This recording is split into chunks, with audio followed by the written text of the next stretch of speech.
Assalamualaikum warahmatullahi wabarakatuh. Alhamdulillah, wassalatu wassalamu ala asyrafil anbiya'i wal mursalin Sayyidina Muhammadin wa ala alihi wa sahbihi ajma'in. Pertama-tama, marilah kita panjatkan puja dan puji syukur kita atas kehadirat Allah Subhanahu wa taala. Alhamdulillah. Dan senantiasa kita kirimkan salawat beserta salam kepada junjungan kita Nabiullah Muhammad sallallahu alaihi wasallam. Allahumma shalli ala Muhammad wa ala ali Muhammad. Pada video kali ini, mari kita sama-sama membahas mengenai iman kepada kitab-kitab Allah Subhanahu wa taala. Baik, yang pertama adalah pengertian beriman kepada kitab-kitab Allah Subhanahu wa taala. Iman kepada kitab-kitab Allah Subhanahu wa taala artinya kita membenarkan dan meyakini terhadap seluruh kitab yang telah diwahyukan oleh Allah Subhanahu wa taala kepada para nabi dan rasul. Iman kepada kitab-kitab Allah Subhanahu wa taala meliputi beriman kepada seluruh kitab yang telah diwahyukan Allah Subhanahu wa taala kepada para nabi dan rasul.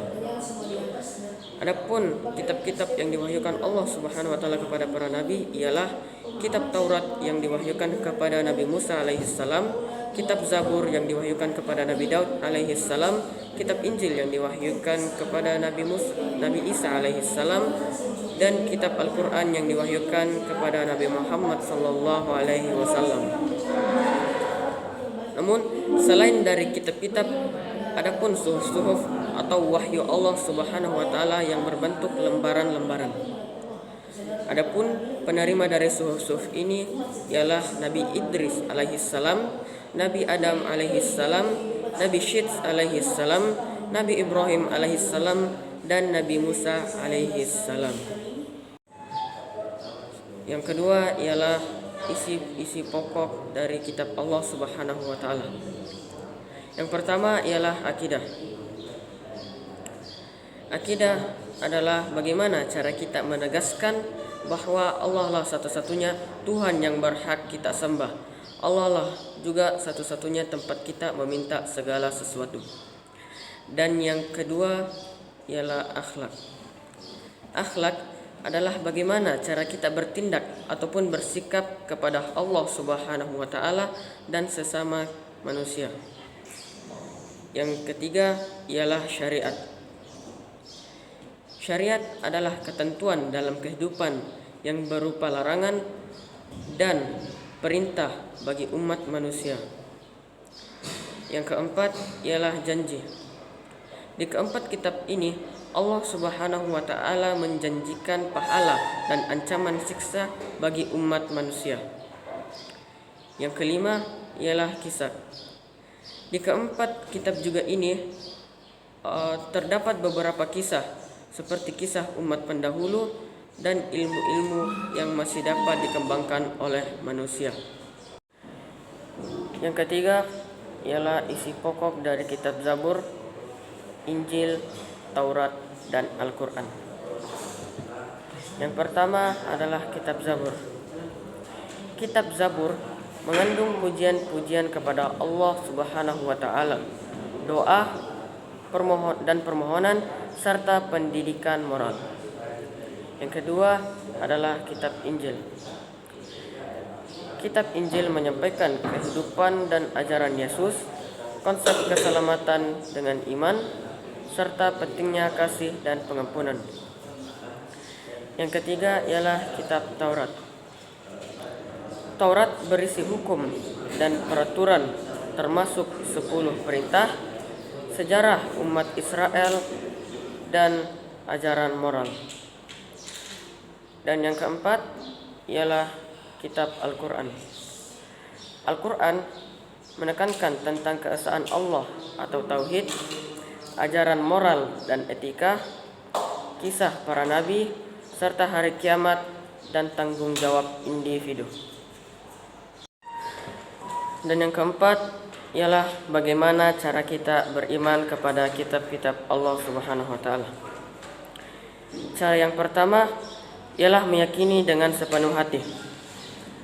Kita harus yakin bahwa kitab-kitab yang diturunkan itu benar-benar dari Allah Subhanahu wa taala benar-benar perkataan Allah Subhanahu wa taala dan tidak ada mengandung unsur atau karangan dari umat manusia.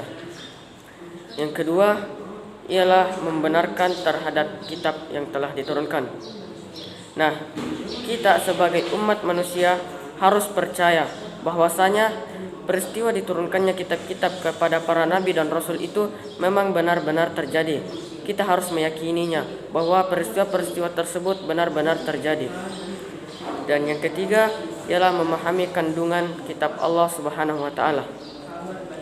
Contohnya, ketika kita membaca satu ayat di Al-Qur'an. Nah, satu ayat di Al-Qur'an itu dapat kita tafsirkan, dapat kita cari maksud apa yang terkandung di dalam arti dari ayat tersebut. Yang keempat ialah mewujudkan dalam bentuk dan tindakan dalam kehidupan sehari-hari. Nah, kita ambil contoh lagi.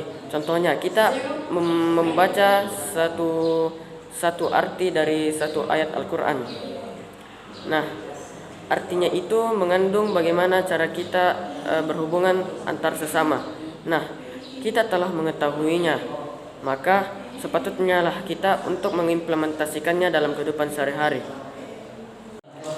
Yang kelima ialah ciri-ciri generasi yang cinta Al-Quran.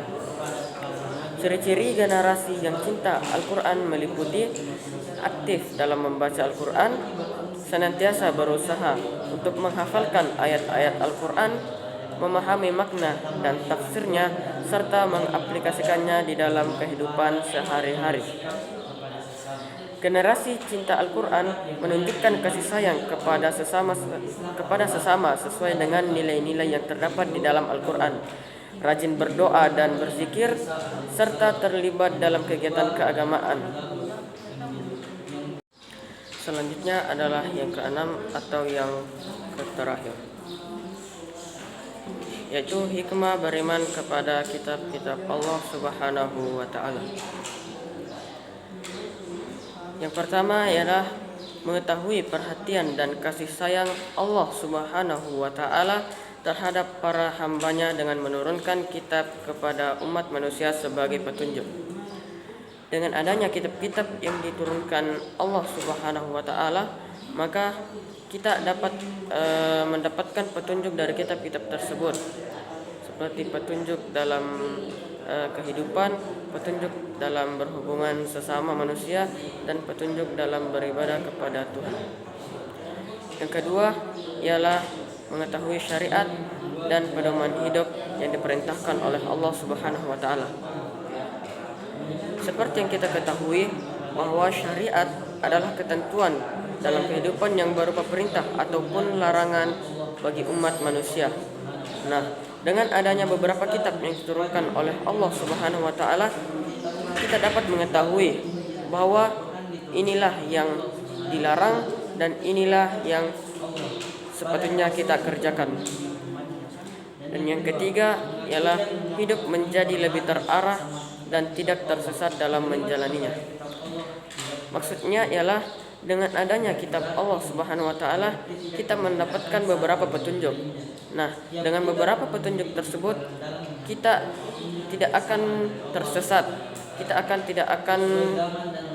tidak akan tersesat dalam menjalani kehidupan. Nah, itulah sebabnya mengapa salah satu dari hikmah beriman kepada Al-Quran ialah hidup menjadi lebih terarah, karena di dalam kitab kita diberi petunjuk dalam menjalani kehidupan, interaksi antar sesama, dan interaksi dengan Allah Subhanahu wa taala khususnya. Jadi itulah tadi penjelasan dari beberapa poin yang sempat kita bahas mengenai beriman kepada kitab-kitab Allah Subhanahu wa taala.